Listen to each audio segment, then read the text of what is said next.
That's not the nice long screw I was looking for when I woke up this morning. That might be the deepest we go into the gutter. You know, and I'm telling a friend about this, and he's like, oh, you just need to change your karma, do more good things, you know, and good things will happen to you. It's like, yeah, I watched My Name is Earl too. But, so I go, and the next day I'm in the city, and I help a woman out with directions, and, you know, so it's like, okay, I did my good deed. You know, I go to hop onto the L, you know, and I approach the turnstile, I whip out my little card, boop, and all of a sudden, poof. The turnstile decided I was going to behave like my ex-girlfriend and refused to give me a turn. And then I go and hit the card again, and it was another one. It was for the one next to me. And by the time, time's out by the time I'm at. So now I'm in the same predicament. And it dawned on me, I think I've just been mugged. Because I'm out $5 and I'm taking 2 shots to my crotch. You know, I always thought I'd be mugged on the CTA, but not by the CTA itself. And now, it realized, dawned on me, I have counter karma. I'm being punished for doing good things. So now when I go home tonight, any animal or emergency vehicle that jumps out in front of me, forget it, because I'm going to be driving like D-Day, driving the Delta House Deathmobile. Ramming speed! And then, now, you know, I see people doing far more simple things, like a 74-year-old woman walking around in juicy sweatpants. Now, I wish the fashion police were actually armed, and when they were done pistol whipping her, they could taser me, because I gotta have that image burned out of my brain. You know, I'm getting older, and so I'm getting a little cranky. I'm 52, but dyslexic, so in my mind I'm 25 again. And people say, you don't look at it. What's your secret? I would have to say blatant immaturity and stubborn denial, you know.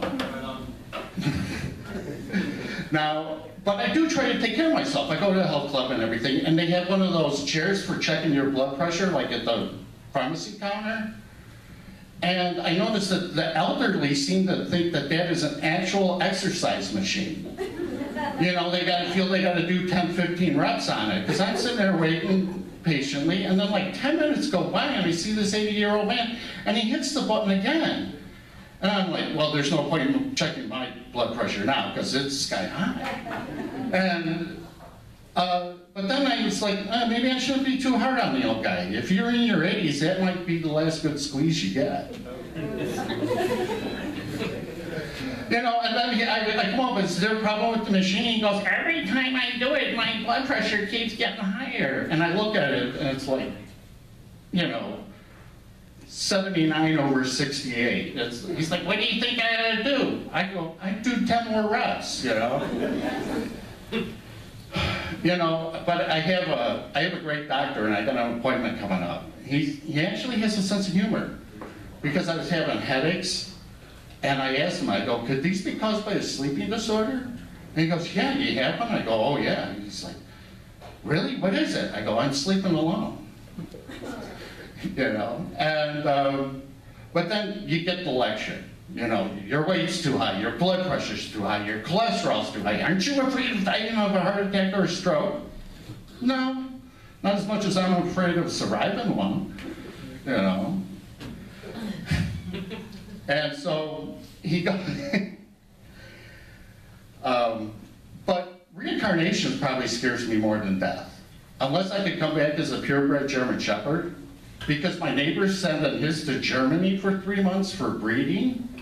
It's like, that's far nicer than any vacation I've ever had. All expenses paid, and he's gonna get laid every day he's there. Where do you sign up for that? But probably the thing that scares me the most now is being in a relationship. Because, like, I broke up with somebody several months ago, and you're having that fight, and you bring back something that they said a couple months before, and then it's like, you jerk. you don't fight fair. What, you actually said that? Yeah, I did, but you weren't supposed to remember it. Oh, pardon me, did the rules on intimacy change here, you know? So, I mean, you use your memory as a weapon. Wow. Gee, I'm sorry. You know, I thought women liked the guy that would actually listen and remember what they said, but apparently that's changed. But then after her, it's going out with somebody else, and on like the third date, this sounds exciting, you know, like this could really show some promise.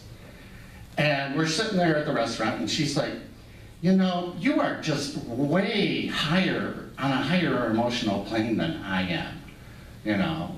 And she follows that up with, and I think we need to be on an equal emotional plane, you know, plane before we start having sex. And it's like, oh, great, you know.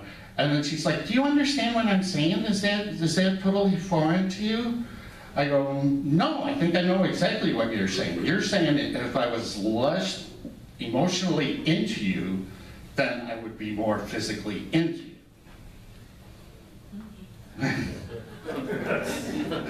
So, but, now, and you know, of course, everybody's, you know, like, you should be friends first with the girl. You know, like the Michael Bolton song. When somebody says that to me, it's like, screw you and screw Michael Bolton, because it does not work that way. I have plenty of women that are friends, and they actually will set me up from time to time. But now I'm beginning to question their motives on why they do that. Because I've had a few times where the woman that'll set me up with a friend, they get pissed when you get along. When it works, they're like, how am I supposed to take that? If you set me up with her, I like her, and you're upset about that.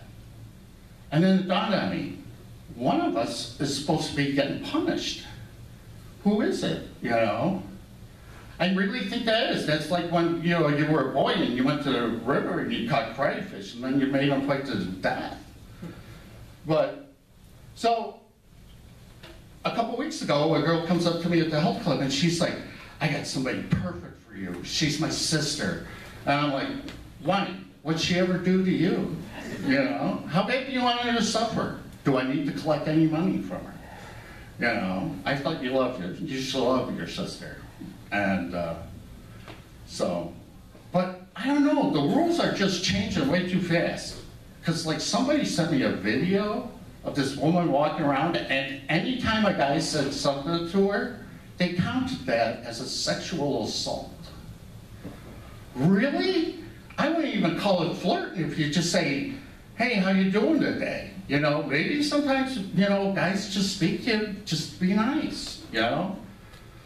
So, but then it dawned on me, they turned Joey from Friends into a serial rapist. Hey, how you doing? Ding! You know, it was like, they got him as bad as Bill Cosby. Come on, you gotta draw the line somewhere. Come on, that's way too much, you know? So, and I know this group of women, whoever's behind this, I know they probably sit around the table and they go, you know, I can't find a nice guy. Well, duh. So, but anyways, thank you for listening, not throwing anything.